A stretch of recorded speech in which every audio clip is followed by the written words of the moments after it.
launch a series of frontal attacks at the crest of the ridge, but nothing's working. At the end of day one, the shattered men have advanced just 200 yards.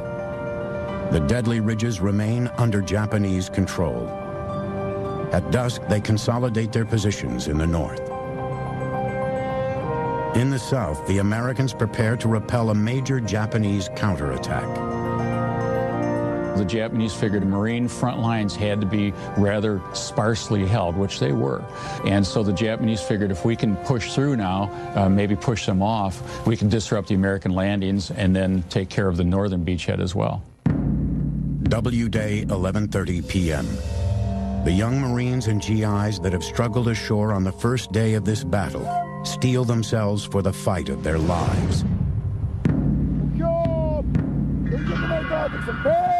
The Japanese troops decided to prepare for a banzai attack. You could hear them doing a lot of yelling. We're yelling back and forth. It's different being at nighttime, being in a war zone. Really different. You can't see, you can hear, and you can smell.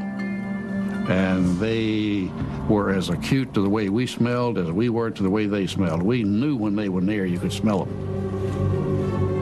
750 troops of the Japanese Empire advance with one sole objective: to kill every last American on this island.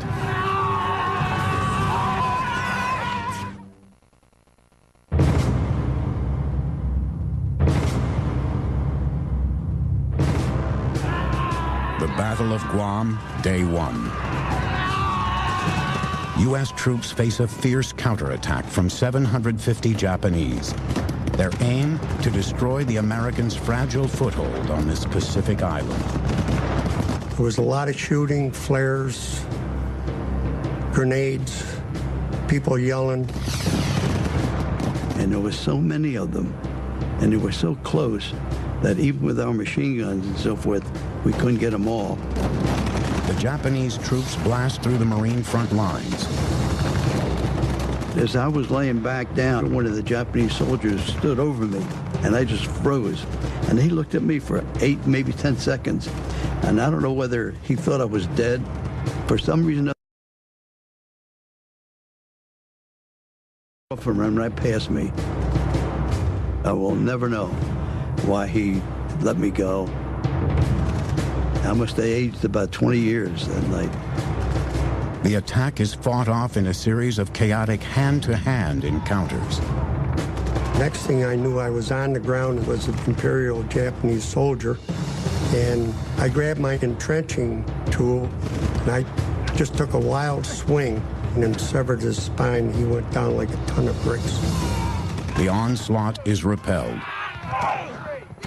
At 2:30 a.m., the Japanese try a different tactic. They were bringing up tanks. We could hear them a long way off. And we had one of our bazooka guys right in the middle of Harmon Road.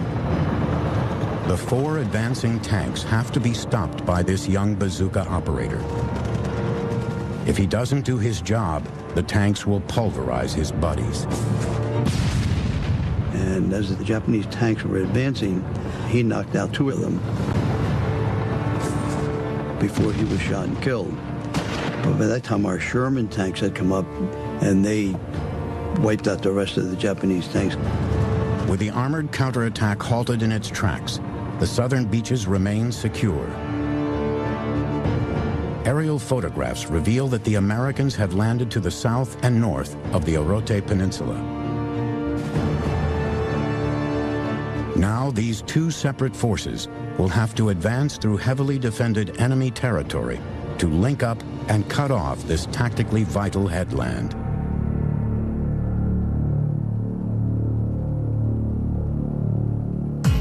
Day 2 on Guam.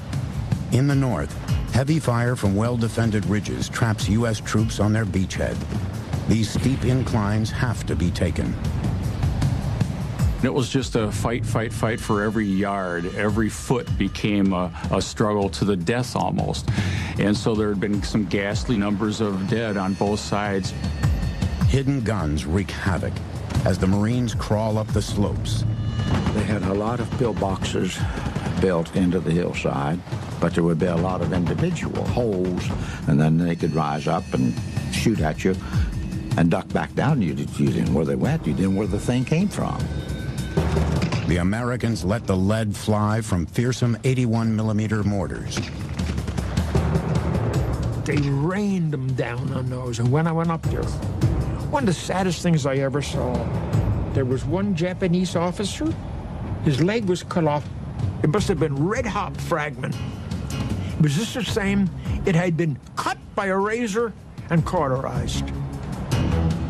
It takes U.S. forces 4 days and nights of bloody fighting to evict the Japanese from these coastal ridges. Their capture marks the beginning of a slow and costly advance off the northern beachhead.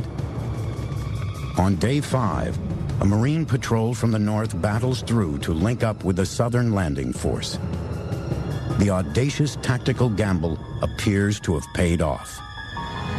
Little do the Americans know that General Takeshi Takashina has amassed 5,000 troops for an all-out counterattack. His strategy is simple. His men in the north will launch their assault to coincide with a Japanese breakout from the Orote Peninsula in a multi-pronged offensive. Takashina plans to wipe out the American supply dumps on the island and kill every American on Guam.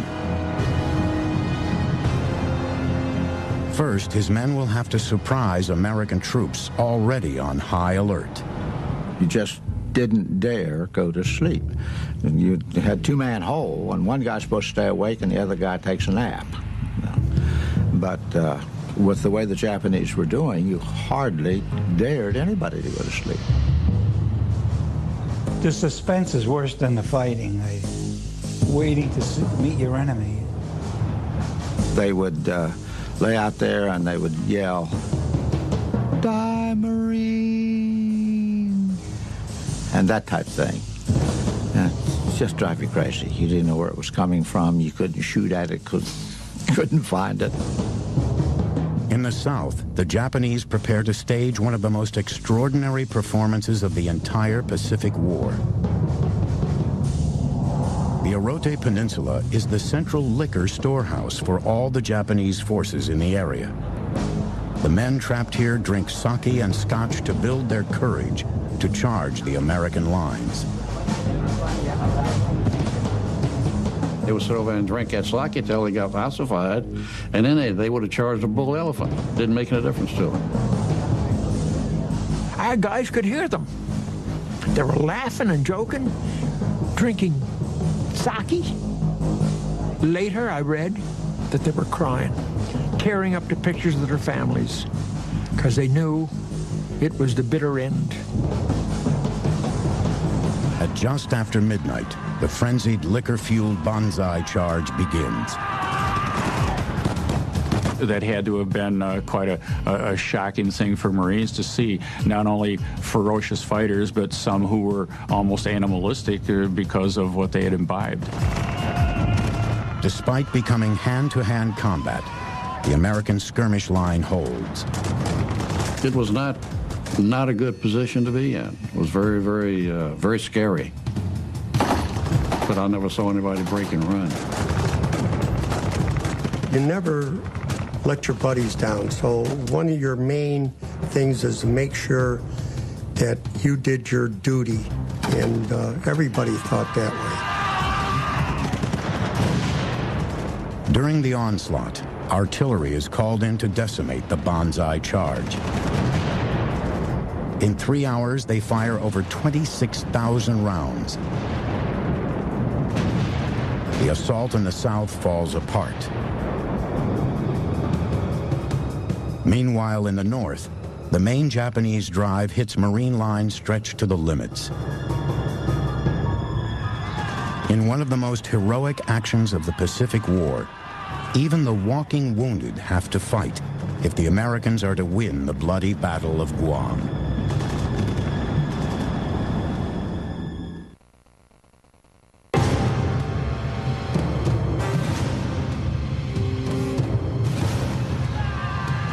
For 6 bloody days, American troops have been fighting to liberate the Pacific island of Guam. Fragile footholds have been established to the south and north of the Orote Peninsula. Now, over 5,000 Japanese launch an all-or-nothing banzai attack at thinly held U.S. lines in the north. They would start screaming and yelling and making all kinds of noise. They were more interested in getting behind us than they were knocking out the line. Troops of the Japanese Imperial Army charge at gaps in the Marine lines. 70 managed to break through into an area close to a Marine field hospital. Doctors evacuate the badly wounded, but the rest of the injured Marines refuse to retreat. They attacked the hospital, and it was really an onslaught. It was defended by wounded, cooks, bakers, anybody they could have. Company clerks, messengers, and the people that operated the artillery had to fight them off. What some of the officers had to do was go around to some of the wounded men who had just been treated or were waiting to be treated and say, get your rifle, you have to get out there and fight. And so the walking wounded, or even those who were just able to do any fighting, grabbed their rifles or were given a rifle to help because they needed every last man. The injured men and service troops defend the American lines until reinforcements arrive. The battle for the field hospital becomes one of the most heroic actions of the Pacific Campaign. That morning, General Hideyoshi Obata reports to Tokyo. All officers and men boldly charged the enemy, but our forces failed to achieve the desired objectives, losing more than 80% of our personnel.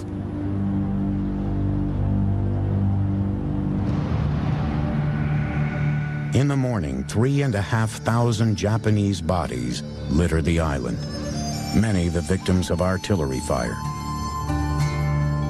There were pieces of Japanese hanging in trees. Can you imagine? Pieces of bodies.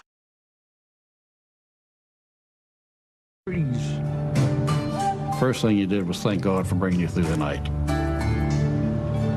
Then you kind of rejoiced that you did get through the night.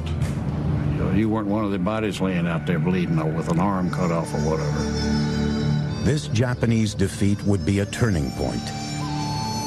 On July 26, the Americans launched their most intense preparatory artillery bombardment of the campaign. Their objective, the Orote Peninsula. Yo, this is Jeff. This is Mark. I'm Mike. I'm Greg. This is Mick. We are Kings Hollow, and you're tuned into Dangerous Grounds Network. Run by Special Ops veterans, putting people in war zones to work, working where others fear to tread. Each one of our products is manufactured in current or post-conflict areas. Your purchases fund women's education, demining efforts, and healing our veterans. High-quality products that make meaningful change for those less fortunate.